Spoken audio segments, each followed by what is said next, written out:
Hello बच्चों, welcome back. सो coordinate geometry का एक और इंपॉर्टेंट सा टॉपिक है सेंट्रॉइड ऑफ द ट्रायंगल, जिस पार्ट को भी एक्सप्लोर करना आप लोगों के लिए काफी ज्यादा इंपॉर्टेंट है। और मेरे को शुभम नाम के एक बच्चे ने बताया कि ये टॉपिक एक्चुअली में बुक में नहीं है, बट इसके बोर्ड्स में आने के चांसेस हैं।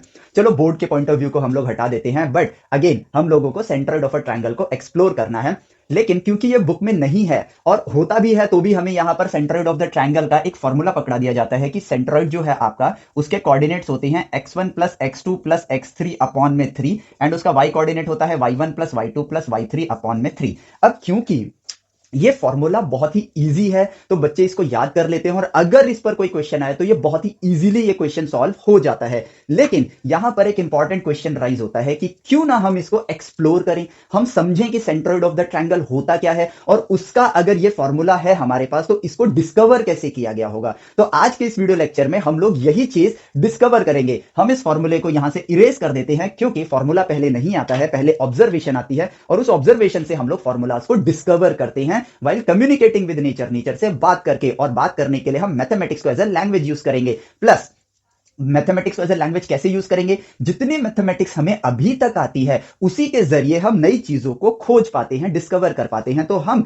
एग्जैक्टली वही करने वाले हैं यहां पर। तो यहां पर मैं डायरेक्टली आप लोगों को कोई फॉर्मूला नहीं बताने वाला हूं, हम एक्सप्लोर करेंगे एंड इसी से हम लोग राइट वे ऑफ एजुकेशन की तरफ आगे बढ़ेंगे। और आप लोग इस वीडियो लेक्चर से आप एक सीख लोगे कि कैसे हमें चीजों को ऑब्जर्व करना चाहिए। सिर्फ इसी से नहीं, हमारी तो सारी वीडियोस इसी फॉर्मेट में होती हैं, लेकिन हर पार्ट एक अपॉर्चुनिटी है और आप लोगों के लिए एक वे है चीजों को देखना सीखने के लिए, नेचर को ऑब्जर्व करना सीखने के लिए, सोचना सीखने के लिए, मैथमेटिकली कम्युनिकेट करने के लिए। ठीक है, चलो तो देखो हमारे पास क्या है। हमारे पास है एक ट्रायंगल। ठीक है, अब ट्रायंगल में बेसिकली सेंट्रॉइड होता क्या है, तो यहां पर हम अपनी प्रीवियस नॉलेज का यूज करेंगे, जहां पर हम लोग जानते हैं मीडियन के बारे में। अब मीडियन क्या होता है, सिंपली अगर मैं कोई एक वर्टेक्स चूज करूं और उससे एक स्ट्रेट लाइन ड्रॉ करूं जो कि सामने वाली लाइन के, जो आपने वर्टेक्स चूज किया उसके सामने जो लाइन है उस लाइन के मिड पॉइंट को टच करता है, एज सिंपल एज दैट। फिर यहां से दूसरा वर्टेक्स लिया मैंने और दूसरे वर्टेक्स से सामने वाली लाइन के मिड पॉइंट पे मैंने एक डॉट बनाया और एक स्ट्रेट लाइन खींच दी। तो बी डी जो लाइन है ये आपकी मीडियन है, ए ई जो लाइन है वो आपकी मीडियन है, और अगर आप सी से इसके मिड पॉइंट पे जाओगे, ए बी के मिड पॉइंट पे जाओगे और यहां से लाइन ड्रॉ करोगे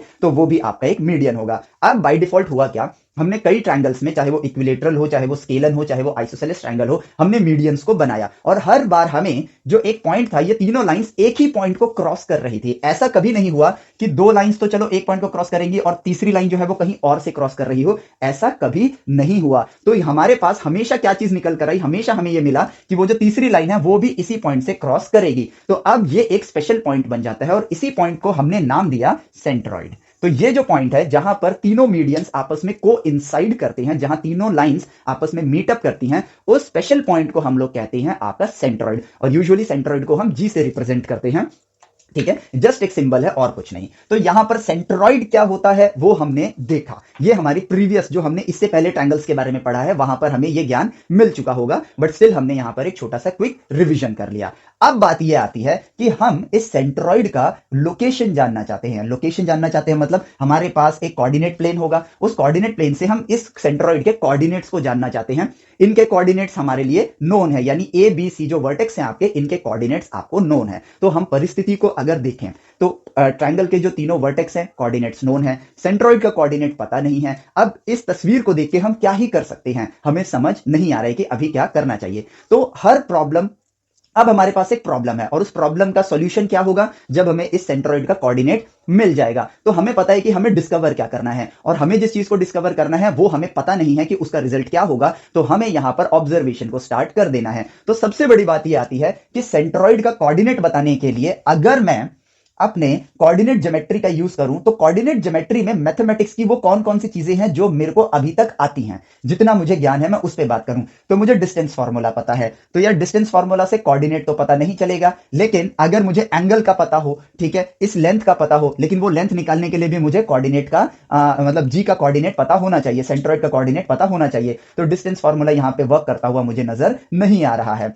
अगली चीज मैंने क्या सीखी है, मैंने सेक्शन फार्मूला सीखा है। अब सेक्शन फार्मूला पता होने के लिए मुझे यहां पर बी का कोऑर्डिनेट पता होना चाहिए और डी का कोऑर्डिनेट पता होना चाहिए। अब डी का कोऑर्डिनेट तो मैं निकाल लूंगा क्योंकि ये तो मिड पॉइंट है, तो सेक्शन फार्मूला यूज करके मैं डी का कोऑर्डिनेट निकाल सकता हूं। यस, डी का कोऑर्डिनेट पता चल गया, बी का कोऑर्डिनेट पता चल गया, लेकिन अब अगर मुझे जी का कोऑर्डिनेट निकालना है तो अगेन मुझे सेक्शन फॉर्मूला ही यूज करना पड़ेगा, बट उसके लिए मुझे इन दोनों लाइंस का, जो पॉइंट के इस साइड है और जो पॉइंट के उस साइड है, उनका रेशियो पता होना चाहिए। तो देखो, ऑब्जर्वेशन से आप ऑब्जर्व कैसे कर रहे हो ये चीज समझना। सबसे पहले जो ज्ञान मेरे पास है उसी के जरिए मैं उस ज्ञान को अप्लाई करने की कोशिश कर रहा हूं, और वहां से मुझे एक रास्ता भी नजर आ रहा है, साथ ही साथ क्या चीज अगली चीज फाइंड करनी है उसका भी हिंट नेचर हमें खुद दे रहा है कि यार इसका रेशियो पता होता तो मैं शायद इसको निकाल पाता, बट मुझे इन दोनों का रेशियो ही नहीं पता है। तो मैं यहां पर भी स्टक हो गया कि यार सेक्शन फॉर्मूला भी यूज नहीं कर सकते हैं। अब अगर सेक्शन फॉर्मूला यूज नहीं कर सकते हैं, बचा क्या मेरे पास? मैंने और क्या सीखा है? एरिया ऑफ ट्रायंगल सीखा है, बट इसमें हाइट का तो कोई लेना देना ही नहीं है, और अगर हाइट को हम इंट्रोड्यूस करेंगे तो एक और ट्रायंगल के अंदर ट्रायंगल बन जाएगा, जिसको उसके साथ रिलेट करने के लिए मुझे फर्दर और ऑब्जर्वेशन करनी पड़ेगी, और उस ऑब्जर्वेशन की नॉलेज मैंने अभी तक नहीं लिया है।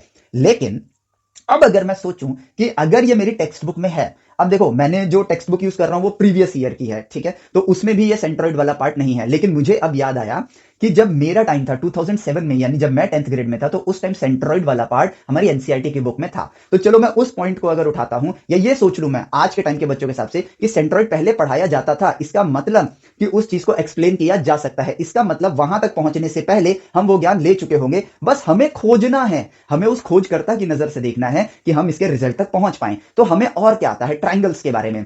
अच्छा, हमने ट्रायंगल्स के बारे में सिमिलर ट्रायंगल पढ़ लिया है, कॉन्ग्रुएंट ट्रायंगल हमने 9th ग्रेड में पढ़ा था, और उससे पहले हमने ट्रायंगल्स को एक्सप्लोर किया था कि उनके एंगल्स और साइड्स के बीच में क्या रिलेशन होता है, तो मुझे ट्रायंगल्स के बारे में ये पता है। तो चलो, अब जो ज्ञान है उसी ज्ञान के जरिए ट्रायंगल को ऑब्जर्व करते हैं, क्योंकि जो आता ही नहीं है उसके जरिए हम इससे कैसे कम्युनिकेट कर पाएंगे? नहीं कर पाएंगे। तो हमने कहा कि चलो इस ट्रायंगल को देखते हैं और क्या क्या चीजें नजर आ रही हैं उसको देखते हैं। तो भाई जो जो चीजें हैं वो लिखे अगर, तो यहां पर A D is equal to C D के बराबर है। क्यों? क्योंकि डी जो है वो मिड पॉइंट है, और उसी के साथ अगर मैं देखूं तो मुझे यहां दिख रहा है कि बीई सीई के इक्वल है, क्योंकि ई जो है वो बीसी का मिड पॉइंट है। तो मिड पॉइंट, ये इस लाइन का मिड पॉइंट है, ये इस लाइन का मिड पॉइंट है। अचानक से दिमाग में एक बात स्ट्राइक करनी स्टार्ट करती है, अगर नहीं करी तो थोड़ा वक्त दो, एक बार में किसी को भी पता नहीं चलता है, हम तो पहले ऑलरेडी एक्सप्लोर कर चुके हैं, इसलिए मैं ऐसा बोल पा रहा हूं। लेकिन अगर आप खोज करता हो तो आपको भी सोचना पड़ेगा, ठीक है? तो अगर हम सोचें, बार बार सोचें, तो हमारे दिमाग में एक चीज स्ट्राइक करेगी कि यार ये और ये इक्वल रेशियो में है। एक तरीके से देखा जाए तो एडी अपॉन में C D is equal to 1 and BE upon में CE is also equal to 1। इन दोनों को डिवीजन में ले आओ, अब ये भी 1 के इक्वल, ये भी 1 के इक्वल, इसका मतलब एडी अपॉन में C D is equal to BE upon में सीई। और ऐसा ही कुछ रेशियो रेशियो वाला खेल हमने सिमिलर ट्रायंगल यानी ट्रायंगल वाले चैप्टर के अंदर देखा था। तो वहां से दिमाग में स्ट्राइक हुआ कि यार क्यों ना ऐसा किया जाए कि अगर हम ई और डी को अब ज्वाइन कर दें, ई और डी को हम ज्वाइन कर दें, तो यहां पे मैं एक लाइन क्रिएट कर देता हूं, ठीक है, ये रहा, ई और डी को ज्वाइन कर दें, और फिर अगर हम देखें कि एडी अपॉन में डीसी, बीई अपॉन में ईसी, इनका रेशियो सेम है, यानी कि हमने यहां पर BPT theorem, basic proportionality theorem के अंदर इसी चीज को तो देखा था। अब अगर ये दोनों इक्वल रेशियो में है, इसका मतलब डीई जो है वो एबी के पैरेलल होगा। और हां, हमेशा जब आप कोई खोज कर रहे हो, ठीक है, आपको एक चीज देखने को मिल रही है, इसका मतलब ये नहीं होता है कि आपने सही रास्ता ढूंढ लिया है। इट्स जस्ट कि अभी जब तक हमें कुछ देखने को मिल रहा है हम आगे बढ़ेंगे, लेकिन अगर उससे सॉल्यूशन नहीं निकलता है, जो हम खोजना चाहते हैं वो हमें नहीं मिलता है, तो इसका मतलब वो रास्ता गलत है, ठीक है? चलो, तो हमने क्या डिस्कवर कर लिया? हमने ये डिस्कवर कर लिया कि डीई जो है वो एबी के पैरेलल है। क्यों? क्योंकि एडी और DC, BE and EC same ratio में डिवाइड हो रहे हैं, यानी कि रिवर्स बीपीटी थ्योरम के थ्रू हम लोग ये कह सकते हैं, ठीक है? क्या कह सकते हैं? ये है, ठीक है? तो यहां पर हमें ये पता चल गया, फाइनली हमने कुछ डिस्कवर किया, और हमने जो डिस्कवर किया वो ये है कि DE is parallel to AB, ठीक है? अब अभी रिजल्ट नहीं मिला है हमें, बस ये मिला है कि डी ए बी के पैरेलल है। तो अब क्या किया जाए? अब हमने कहा कि यार जी जो है वो तो इस पॉइंट पे है, सेंट्रॉइड यहां पर है, और इससे जुड़ते हुए दो ट्रायंगल दिख रहे हैं मुझे, डी जी ई और ए जी बी, ठीक है? और भी दो ट्रायंगल दिख रहे हैं, बी जी ई ए जी डी, दो ट्रायंगल्स दिख रहे हैं। तो मैंने कहा कि यार चलो दो ट्रायंगल्स पकड़ते हैं, पहले ऑब्जर्व करते हैं, लेट्स सी कोई रिजल्ट मिलता है या नहीं मिलता है, तो उसको देखते हैं। तो हमने देखा कि यार ट्रायंगल ए जी बी, ठीक है, एंड मैं लेता हूं ट्रायंगल ई जी डी, ठीक है, इन दोनों ट्रायंगल को देखता हूं। अब यहां पर अगर मैं देखूं तो ये वर्टिकली अपोजिट एंगल हैं, ये दोनों एंगल्स क्या हैं? इक्वल हैं, जो दिख रहा है वही करेंगे, ठीक है? अब क्योंकि डीई एबी के पैरेलल है, ठीक है, तो इसका मतलब ये वाला एंगल जो होगा, ये देखो, ये दोनों एंगल भी इक्वल होंगे, अल्टरनेट एंगल्स हो गए, और आपका जो ये वाला एंगल है, यहां पे मैं 3 लाइंस बनाऊंगा, 3 कर्व्स बनाऊंगा, ये दोनों एंगल भी इक्वल होंगे। तो जो डिस्कवर किया, अब उनको लिखें अगर, तो एंगल, ठीक है, एंगल यहां पर इसको 1 और इसको 2 कह देते हैं। Angle 1 is equal to angle 2, angle A is equal to angle E, and angle B is equal to angle D. इसका मतलब क्या हुआ? इसका मतलब तो ये हुआ कि ये दोनों ट्रायंगल्स आपस में क्या है? सिमिलर हैं। ये दोनों ट्रायंगल्स आपस में क्या है? सिमिलर हैं। इसका मतलब ये हुआ कि यार अगर मैं देखूं ए और ई आपस में कोरस्पॉन्डिंग एंगल्स हैं, ए और ई आपस में कोरस्पॉन्डिंग एंगल है, यानी कि ए बी अपॉन में ए बी का कोरस्पॉन्डिंग साइड कौन सा है? डीई है। ए बी अपॉन में DE will be equal to, अगर मैं एजी लेता हूं, यहां पर एजी लेता हूं, तो उसका कोरस्पॉन्डिंग साइड क्या होगा? ईजी होगा, क्योंकि ए और ई कोरस्पॉन्डिंग एंगल्स हैं। तो यहां पे मैं अगला लेता हूं ए ई अपॉन में E G is also equal to, similarly D का कोरस्पॉन्डिंग साइड क्या है? आपका बी है, तो डीजी अपॉन, सॉरी पहले तो बड़ा वाला ट्राइंगल है बीजी, बीजी अपॉन में डी जी। और अब अगर मैं इन रिजल्ट्स को देखूं तो मुझे क्या दिख रहा है? ए बी अपॉन में डीई, तो चलो ये वाले पार्ट हो गए, ठीक है। लेकिन एजी अपॉन में जीई, कहां गया? ये एई लिख दिया मैंने, सॉरी, ये आपका एजी है, ठीक है, एजी है, एजी। और यहां क्या दिख रहा है मुझे कि यार एजी अपॉन में ईजी एंड बीजी अपॉन में डीजी, बेसिकली ये किनके रेशियो बता रहा है? ध्यान से देखो, बीजी अपॉन में जीडी का रेशियो बता रहा है, और एजी अपॉन में ईजी का रेशियो बता रहा है। और ये वो रेशियो है जो अभी थोड़ी देर पहले हमने सोचा था। हम जब ये कह रहे थे कि बी का कोऑर्डिनेट पता चल जाए, डी का कोऑर्डिनेट पता चल जाए और इनका रेशियो पता चल जाए, तो मैं जी का कोऑर्डिनेट निकाल सकता हूं सेक्शन फॉर्मूला के जरिए, और वही चीज मुझे यहां पर मिल रही है। लेकिन अभी मुझे यह पता चल रहा है कि वो ए बी अपॉन में डीई के इक्वल है, लेकिन एग्जैक्ट रेशियो नहीं पता है। तो अब यहां पर हमें डीई अपॉन में ए बी को ढूंढना होगा, ठीक है, डीई अपॉन में ए बी को ढूंढना होगा। तो अब अगर हम यहां पर फिर से ऑब्जर्व करें, ठीक है, मैं डायरेक्टली बोल सकता हूं कि ये मिड पॉइंट है तो 1:2 ले लो, लेकिन स्टिल हम एक रिवीजन कर सकते हैं अपना। तो अगर अब मैं देखूं triangle C D E and triangle C A B, ठीक है, कोरस्पॉन्डिंग साइड्स लिया सी D E C A B, ठीक है, ये दोनों ट्रायंगल्स भी सिमिलर हैं, ये दोनों ट्रायंगल्स भी सिमिलर हैं आपके। और अगर मैं, क्योंकि ये दोनों ट्रायंगल सिमिलर हैं, तो CD अपॉन में CA will be equal to CE upon में CB will be equal to आपका ये थर्ड साइड DE अपॉन में AB। और अब क्योंकि D मिड पॉइंट है, तो जितनी लेंथ CD की है उतनी लेंथ AD की है। तो अगर इसकी लेंथ 5 सेंटीमीटर है तो इसकी लेंथ भी 5 सेंटीमीटर है, तो ये पूरी लेंथ कितनी हो जाएगी? 10 सेंटीमीटर। यानी जितनी CD की लेंथ है, CA की लेंथ उसकी डबल है। सिमिलरली E जो है वो BC का मिड पॉइंट है, अगर इसकी लेंथ 7 सेंटीमीटर है, इसकी लेंथ 7 सेंटीमीटर है, तो इन दोनों की कितनी हो जाएगी? 14। यानी CE जो है और CB CE का डबल है। तो यहां पर रेशियो क्लियरली आ गया कि जो CD है वो CA का हाफ है, यानी कि यहां पर 1:2 का रेशियो आ रहा है। यहां पर अगर ये 1 यूनिट है तो CA जो है उसका डबल यूनिट है। तो न्यूमरेटर में CD है, तो CD की जो भी लेंथ है वो मैंने यहां लिख दी, CA की जो भी लेंथ है वो मैंने यहां लिख दी। तो क्योंकि वो उसका डबल है तो कट के क्या हो जाएगा? 1:2 का रेशियो आ जाएगा। और यहां पे क्या लिखा है मैंने? AB अपॉन में DE, तो AB अपॉन में DE कहां है? ये रहा। AB यहां पे डिनोमिनेटर में है, तो 2:1, तो यहां पे न्यूमरेटर में 2 आ जाएगा, डिनोमिनेटर में 1 आ जाएगा। तो AB अपॉन में DE 2:1 है। और जो आपका सेंट्रॉइड है, जिस पॉइंट पे वो मीट कर रहा है, वो मीडियन को 2:1 के रेशियो में डिवाइड कर रहा है, और ये हम लोगों ने डिस्कवर कर लिया। अब देखो यहां पर, अब मैं कह सकता हूं, अब मैं यहां पर एज अ थ्योरम एक स्टेटमेंट लिखूंगा, ठीक है, कि यहां पर आएगा सेंट्रॉइड डिवाइड्स मीडियन इन 2:1 रेशियो, जो बड़ी वाली साइड है और जो छोटी वाली साइड है। यानी कि यहां पर अगर मैं कहूं कि AG अपॉन में EG ये 2:1 की रेशियो में है, और बड़ी वाली साइड लूं तो BG अपॉन में DG ये भी 2:1 के रेशियो में डिवाइड हो रहा है। Hence discovered. देखो काम हो गया हमारा, ठीक है। तो हमने इस चीज को डिस्कवर कर लिया।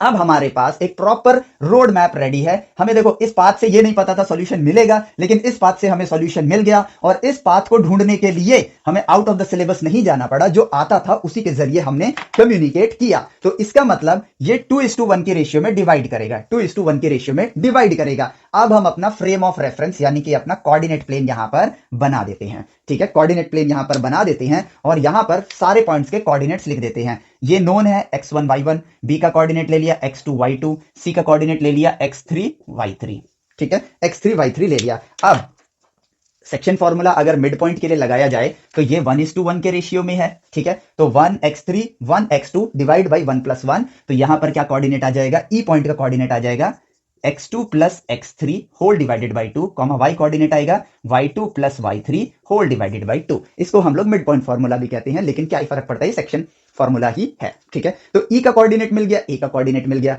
अब G का कोऑर्डिनेट निकालना है, जो कि AE लाइन को 2:1 के रेशियो में डिवाइड कर रहा है। ठीक है, तो अब हमारा काम यहां पर फिनिश हुआ।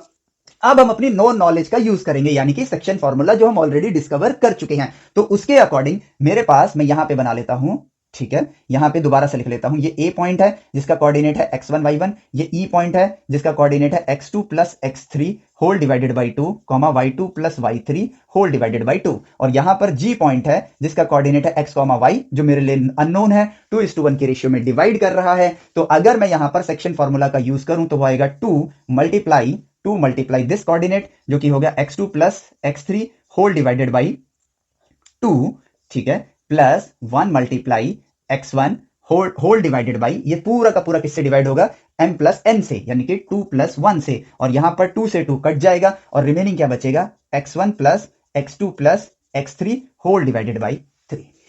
और ये देखो, ये वही प्यारा सा फॉर्मूला है जिसको हम याद करके इस एक्सप्लोरेशन को कभी एक्सप्लोर ही नहीं करते हैं। तो देखो, एक्सप्लोर करके हमने इस फॉर्मूले को याद करने की जरूरत नहीं पड़ी, हमने खुद इसको सेल्फ डिस्कवर कर लिया। ठीक है, इसी तरीके से y कोऑर्डिनेट क्या आ जाएगा, y1 plus y2 plus y3 whole divided by 3। ठीक है, ये रहा आपका सेंट्रोइड का फॉर्मूला, और ये चीज हमने डेराइव नहीं करी है, हमने इस चीज को डिस्कवर किया है। कैसे, नेचर से बात करके, उससे कम्युनिकेट करके। अब यहां पर आप लोग क्या करोगे, आप बीडी के लिए करोगे, डी का मिड पॉइंट आप निकालना, और फिर सेक्शन फॉर्मूला से 2:1 के रेशियो में डिवाइड हो रहा है, जी के कोऑर्डिनेट को निकालना, एग्जैक्टली सेम आएगा। हालांकि प्रोसेस आप देख ही चुके हो, बट स्टिल आप खुद से इसको एक्सप्लोर करना। ठीक है, अब बाई चांस क्वेश्चन आ भी गया तो हम कर लेंगे, और यहां पर ये फॉर्मूला हमें हमेशा याद रहेगा, क्योंकि हमने इसको खुद से डिस्कवर किया है। देखो, सिर्फ याद करके आगे बढ़ते तो ये इतना ज्ञान जो है वो छूट जाता, और जब नॉलेज छूट जाती है तो फॉर्मूलाज आगे की क्लास में जब आप फर्दर हायर स्टडीज करते हो तो वहां पे फॉर्मूलाज हेल्प नहीं करते हैं, आपकी थिंकिंग पावर हेल्प करती है, आपकी नॉलेज हेल्प करती है फ्यूचर में नॉलेज लेने के लिए। और हमने क्या देखा, हम अभी तक के जितने भी लेक्चर्स हैं उसमें क्या देख पा रहे हैं, हम यही देख पा रहे हैं कि जो हमें आता है उसके जरिए हम नेचर से कम्युनिकेट करते हैं, और जब हम कम्युनिकेट करते हैं तो नेचर हमें कुछ पैटर्न्स दिखाता है, और उन पैटर्न्स को ऑब्जर्व करके हम नई नई डिस्कवरीज करते हैं, नई नॉलेज को खोजते हैं। और यही चीज है the right way of learning, the right way of education, और यही चीज हमें अपनी हैबिट में लेकर आना है। ठीक है, तो इस वीडियो को यहीं पर हम लोग अब समाप्त करते हैं।